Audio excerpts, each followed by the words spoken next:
Matthew, Daniel spoke this morning about, included in his talk, a tree listed on a heritage register. And some of you may be asking, the soil health improvement or tree health improvement, why is that important in a habitat creation workshop? James spoke of that a bit later on when he talked about live trees possibly into the future being the best places for us to have habitat. And so if we have a nice habitat tree and it's struggling with its health, of course, we need to make sure we can make it improve its health, and that's where the soil remediation comes in. And just sort of turning that circle again, we now have Anna Foley talking about significant trees and some of our veteran and old trees. So there's things joined together, and to explain a little bit more about that, Thanks, Anna Foley, thank you. Thanks. Lunch is bearing down on us, so I'm going to try and keep this short. Can you hear me up the back okay? Yep, great. I really love the last slide that Tim put up because I think it demonstrates really beautifully the way habitat trees, you're usually managing for more than one value. That tree is not only a high rise for the fauna of Whittlesea, it's also got Indigenous cultural value, and albeit probably recently elevated Indigenous cultural value. So what I want to talk to you today about is a bit about what is a significant tree and some of the criteria we use to assess them, and I think habitat is probably one of those emerging criteria. So I'll talk a bit about the register and I'll try to link it back to habitat as often as I can. So just to begin with, you've been sitting down for 2 hours. Feel free to stand up, but turn to the person next to you and tell them what your favourite heritage tree is. You must have seen a big old tree that you like. Turn to them and tell them.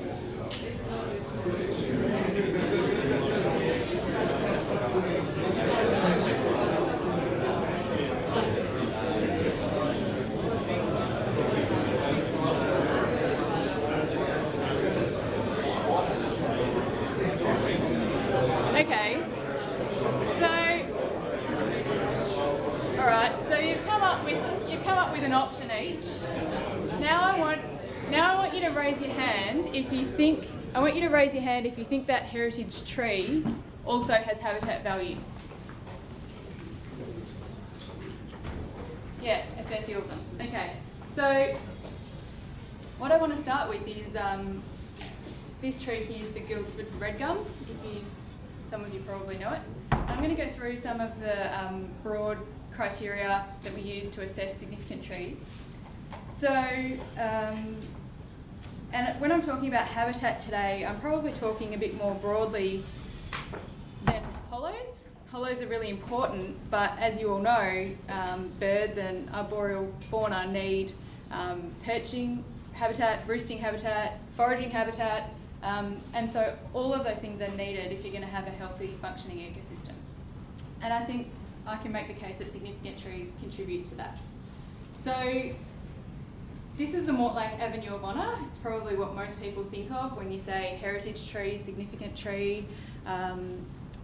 And it obviously has those cultural values. It commemorates both the First and Second World War. But what it also does is those cypresses are a massive habitat corridor in an otherwise cleared pastoral landscape in Western Victoria, and there are heaps and heaps of windbreaks that serve that same function in an area which historically wasn't very heavily timbered.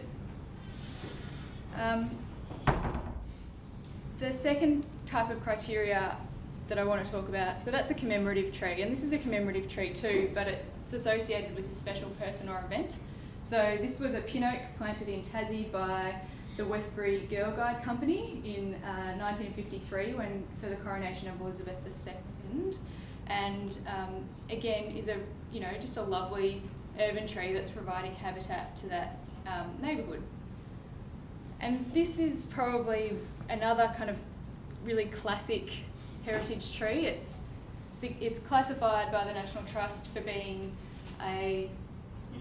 for its contribution to a historic garden. It's at the Mayday Hills Asylum in Beechworth, which I think is probably arguably one of the best 5 tree collections in Victoria. So if you haven't been up there, I really recommend going to take a look around. It's open to anyone, anytime.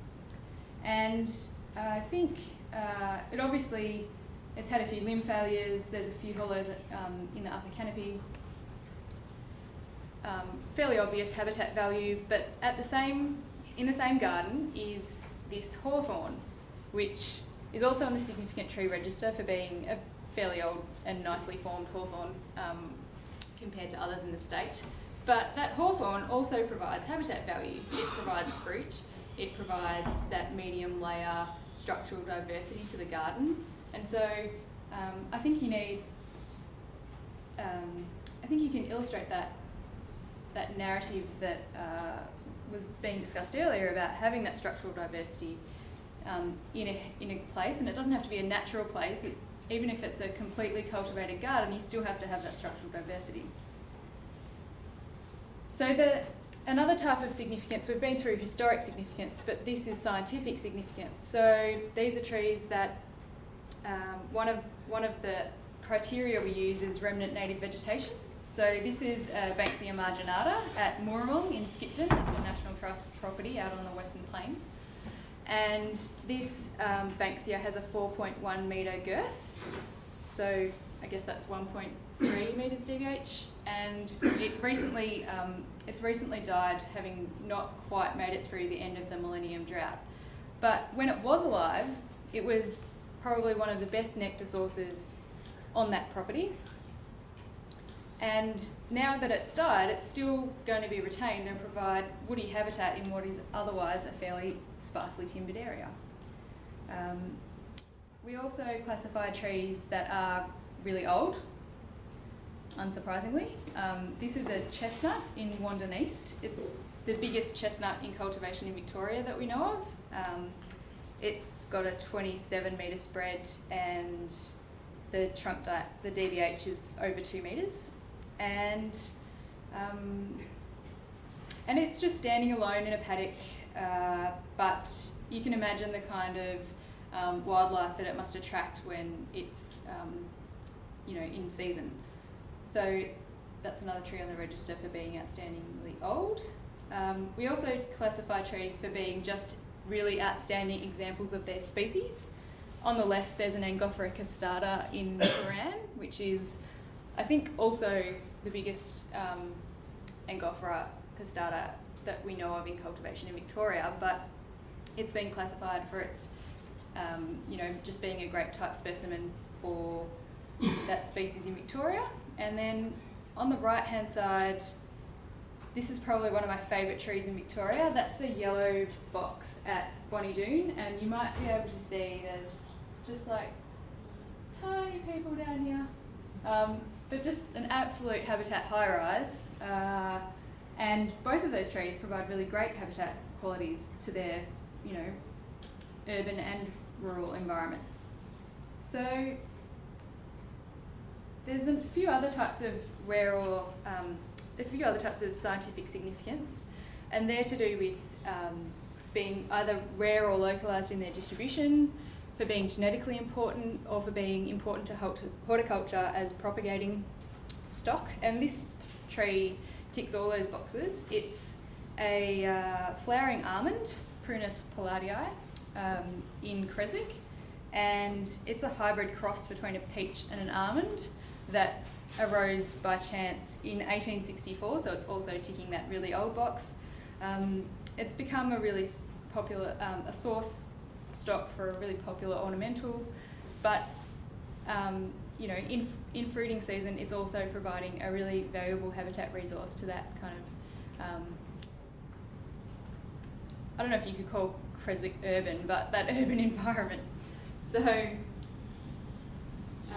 and then there's this tree which is in South Australia at Renmark, and is obviously a Moreton Bay fig, 46 metre canopy spread, and it's been classified because it demonstrates resistance to climate. So what is a fairly dry and inhospitable area, it's really thriving and doing well, exceptionally well, and it's been classified for that reason, but obviously it's also providing a massive amount of habitat to a huge number of species.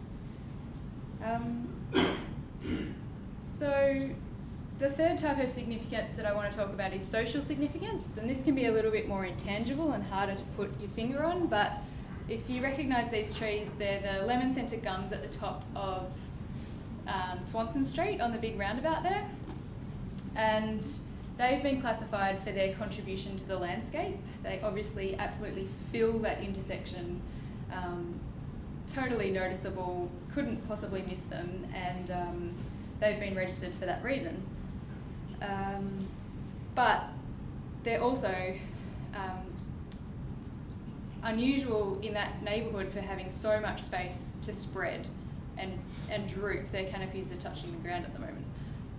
And so they're providing habitat in that really massively urbanised area of Carlton that is becoming less and less common as backyards in Carlton disappear. So there's a few other types of social significance, and anyone who owns an Italian cypress can attest to how much parrots love them as well.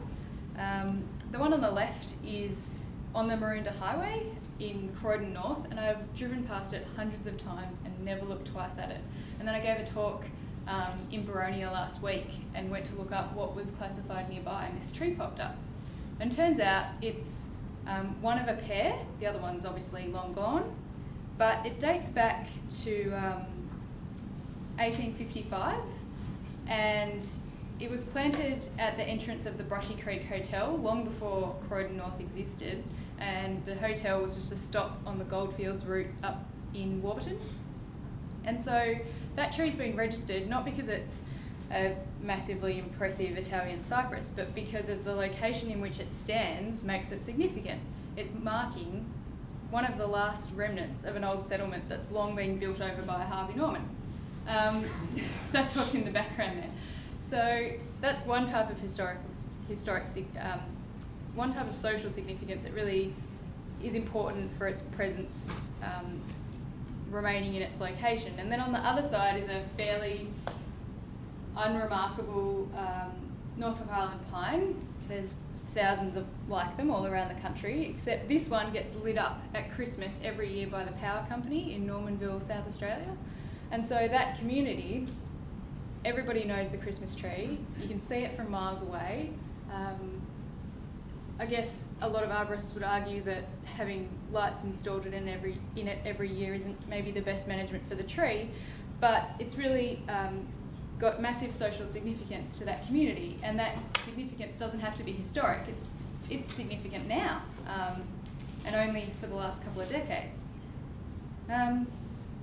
So the other type of social significance that we've touched on already is Indigenous significance, and I'm sure everyone's pretty comfortable with that idea that trees are significant to the Indigenous people of Australia. That's the corroboree tree in St Kilda, at St Kilda Junction. And on the right-hand side, we also classify trees for their spiritual significance, which is a bit of a new criteria that's come up in the last couple of years, but that lovely habitat specimen is in Newstead, and it's called the church tree because it was the tree under which the first church service in Newstead was held before Newstead really had any other buildings to speak of. So they're obviously both really great habitat trees in their respective locations. And from the plaque you can tell that at least one bird lives in that tree. So the last set of criteria I want to discuss is aesthetic significance. I just really love this picture. The technical term for aesthetic significance is a really great looking tree. And obviously this tree ticks that box. But the point I wanted to make about this tree in particular is that, especially in Melbourne, where there's demand for space is becoming more and more competitive, a tree like this at least provides some perching habitat, roosting habitat, maybe foraging habitat if there's little bugs and things living in it for other birds. And it has value as a habitat tree. So even though if you're going for the gold standard of habitat, you might be looking more for a eucalypt in that location or something that's a nectar source, most people aren't comfortable having a massive hollow-bearing eucalypt right next to their house. And so sometimes having an old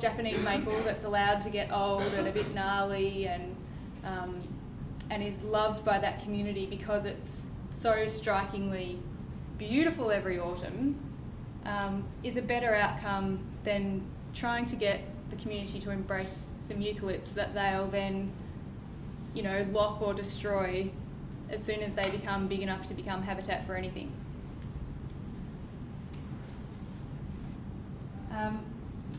The other type of aesthetic significance is met by this Moreton Bay fig, which is at Presentation College in Windsor. And I guess I really wanted to... I picked this one because I think it's a great urban habitat tree, not only because of its lovely size and good structure, but that schools can really be a haven for urban wildlife. There's no pets on the grounds. Nocturnal animals have got free rein after everyone goes home at 4 o'clock. And there's usually a fair bit of food lying around every day that gets left behind. So I think schools can be really important habitat islands in an urban context.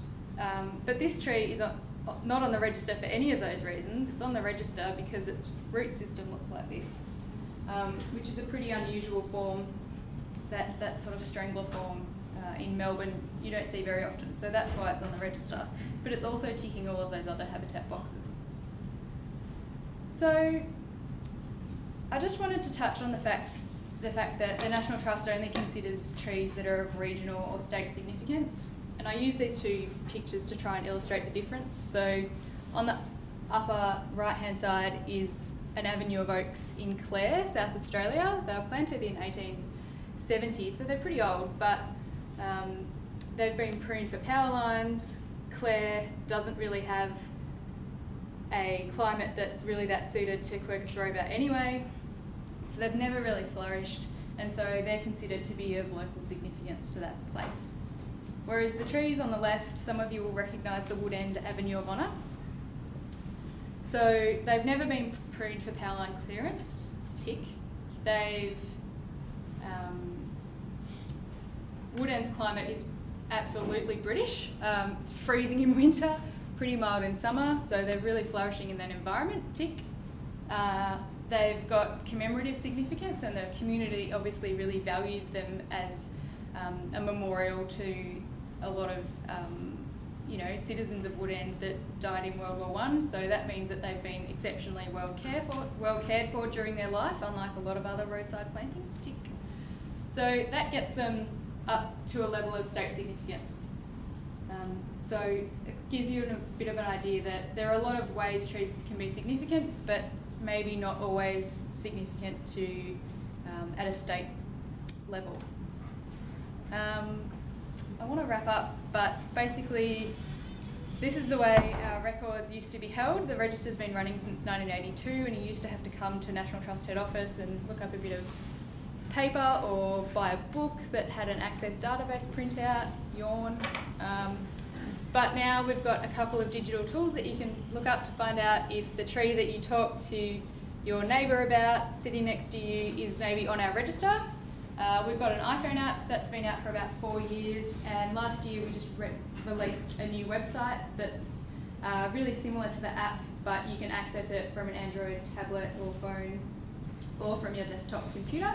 So write down the website, it's trusttrees.org.au, and also if you log on and the tree that you were talking about, you can't find it on there, there's an online form. I really want you to fill it out and make a nomination so that it can be protected into the future. I want to get us out to lunch on time, so if you've got any questions about tree protection, please feel free to come and ask me. But I might try a few. Tim was speaking about the reforms to Section 5217, whereby a year ago the state government decided that all trees under the legislation would be seen as equal, so removing a 5-year-old sapling and a 500-year-old red gum were seen as equal acts under the Native Vegetation Policy for Victoria. That's a lot of the council planning officers and the ecological consultants in Victoria are looking to have that reversed, because anyone who looks at a 500-year-old red gum can tell that it doesn't provide the same ecological services or value to Victoria as a seedling. So I might try and send some more information as that process runs through this year to Shane. And if you feel strongly about having protection for really old trees and having them valued under legislation, then feel free to get in touch with me and make a submission to the state government. Thanks.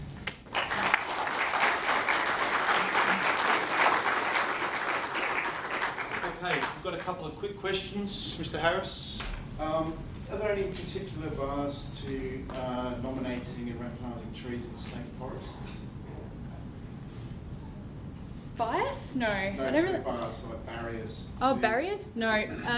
So I didn't make it clear, but the National Trust isn't part of the state government. We're a community organisation. So all of the things that tend to put up hurdles to protection at state level don't apply to us. The downside of that is that our register doesn't have any legal weight, but if you've ever seen Greg Moore advocating for a tree on the register, you know that legal weight isn't the only way to get something done. So forest trees can be nominated? Absolutely, yep. Yeah, I was just wondering if the National Trust has any powers or plans that when these trees are protected to eventually expire, will there be a replanting in that particular area, or just to carry through? Yeah, that's definitely what we encourage, and we do acknowledge that all trees have their use by date. They stay on the register with an altered status so that we can, I guess, track the data over time of what's coming and going and what was there once.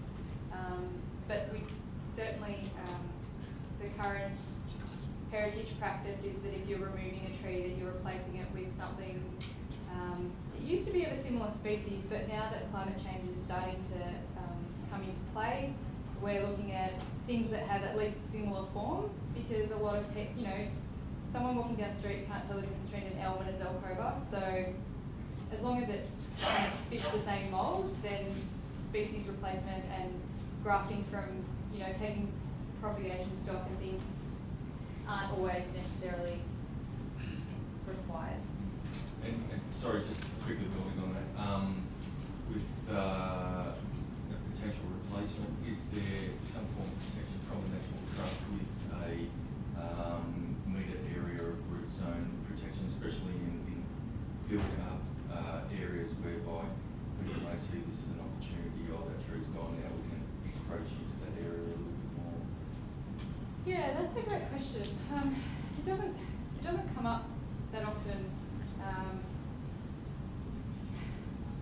It hasn't come up that often for me. I don't know if people are that. I'm sure some people are that tricky about it, but most of the time, if the tree's been significant enough to the community will demand that a tree goes back in a similar or the same place, and it's not usually, we'll just quickly reclaim some, hard stand areas or something around it. Because when the opportunity for change occurs, people don't notice the encroachment occurring. Yeah. And then all of a sudden that opportunity for that tree to become something of significance in the future can get quashed and squashed. Absolutely. So, Yeah, that's a great point. We've got a question from the young man in the nice white shirt. There's a couple of trees around Melbourne that are significant to the arbor community that have been used for training for many years.